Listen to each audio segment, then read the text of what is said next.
प्रयोग होता है। निर्गुणे कस्यापि गुणस्य अभावात् प्रौढ़वादे नहीं पक्षांतर माह। निर्गुण में कोई भी गुण नहीं है, इसलिए प्रौढ़वाद से ही उसका पक्षांतर बोलते हैं। प्रत्यक्त्वादि गुणान्वयेन यदि वा गौण्यस्तु वृत्तिस्तयोर ब्रह्माहम परेतरदृशोर मुख्य विरोधो यथा मुख्यार्थानुपत्ति हेतुकतया गौण्यस्तु वृत्तिर्यतो लोके मानवको विभावसु सिंहपमानित्यपि।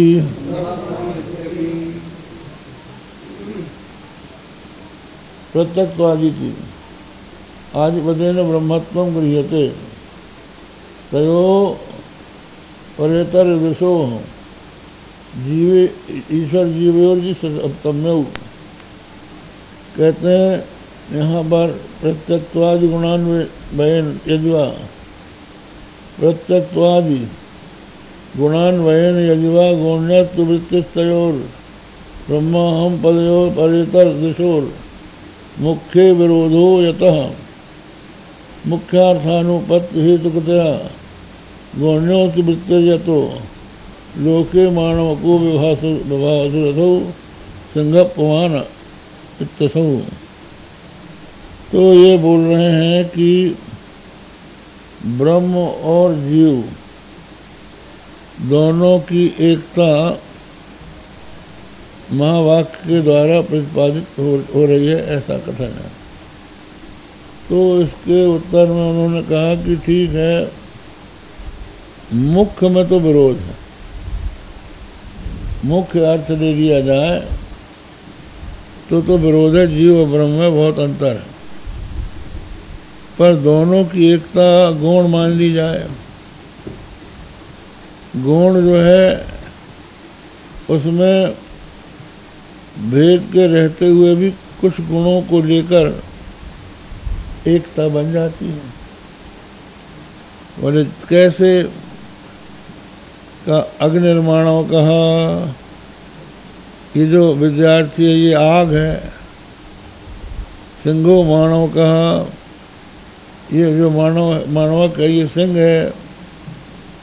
तो अग्नि जैसा तेजस्वी है वैसे ये ब्रह्मचारी तेजस्वी है, और जैसे सिंह में शौर्य क्रौर्य है उस तरह से इस विद्यार्थी में भी है।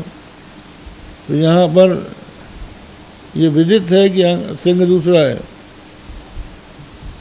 और अग्नि दूसरी है, लेकिन मानव को अग्नि और सिंह जो कहा जाता है ये मुख्य प्रयोग न होकर गौण प्रयोग है।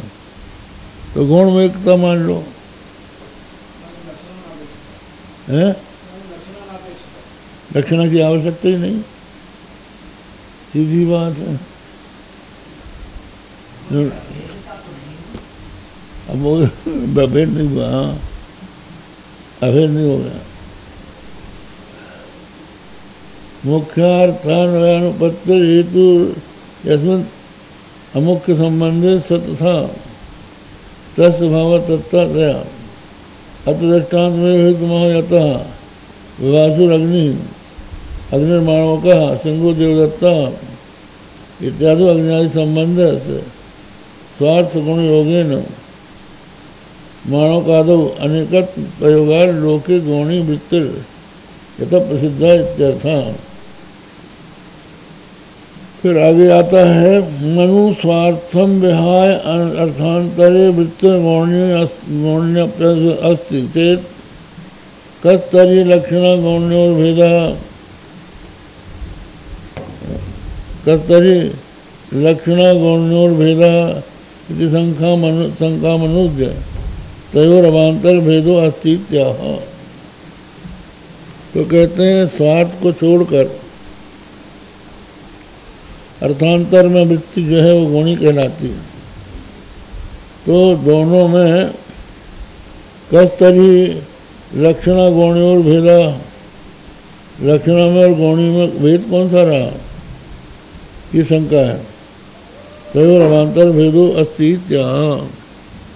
कहते हैं आप लक्षणा को छोड़कर गौणी वृत्ति को ले रहे हैं, तो दोनों का भेद तो बताओ कि लक्षणा और गौणी में अंतर क्या है।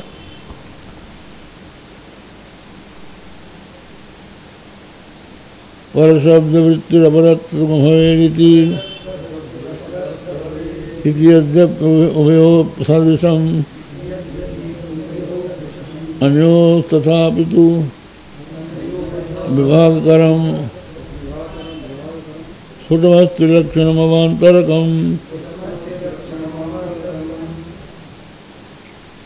परस्य लक्ष्यमाणात् अन्यस्य वृत्ति इत्यर्थः। भिन्न वस्तु में लक्ष्यमाण जो गुण हैं वो अन्य में दिखाए जाएं, यही गुण है। अपरत्व स्वार्थात अन्योत्र अन्यत्र उभयो लक्षणा गौण्यो। कहते हैं लक्षणा में भी यही है कि स्वार्थ को छोड़ के दूसरे को दिखाता है, और यहाँ भी स्वार्थ को छोड़ के दोनों की एकता बताई जाती है। यद्यपि दोनों में स्वार्थ का त्याग और अन्यत्र का ग्रहण है, फिर भी दोनों में भेद है। वो भेद क्या है? गुण तो गुणवृत्ति इष्यते अपरा लक्षण की तो संगते इति भेदकमस्ति लक्षणा गुणवृत्त्योरिति भेदवादिनः। लक्ष्यमाण गुण योगेन स्वार्थाद अन्यत्र वृत्ति गौणी। गौणी वृत्ति क्या है? बोले लक्ष्यमाण जो गुण है उनके योग से स्वार्थ से भिन्न में जो वृत्ति है उसको गौणी कहते हैं। और लाक्षणी जो है, लाक्षणी तो अपरा अन्य ससंगते स्वार्थ संबंध मात्रा अर्थांतरे वृत्ति न तो गुण योगादित्यर्थ। और जो अपर है लक्षणा वो ससंगते स्वार्थ संबंध मात्रा स्वार्थ संबंध मात्र में संगति न होने से, है ना? हाँ, ये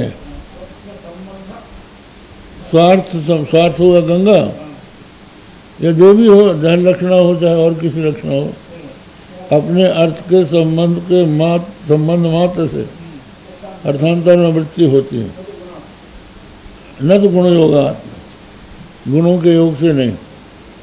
इतने प्रकार ने लक्षणा गुणवृत्तियों भेदक मस्ती की वेदवादिनो मीमांसका। ये उन्होंने उदाहरण दे दिया। अविधेया बिना भूते, ये श्लोक मूल का नहीं है।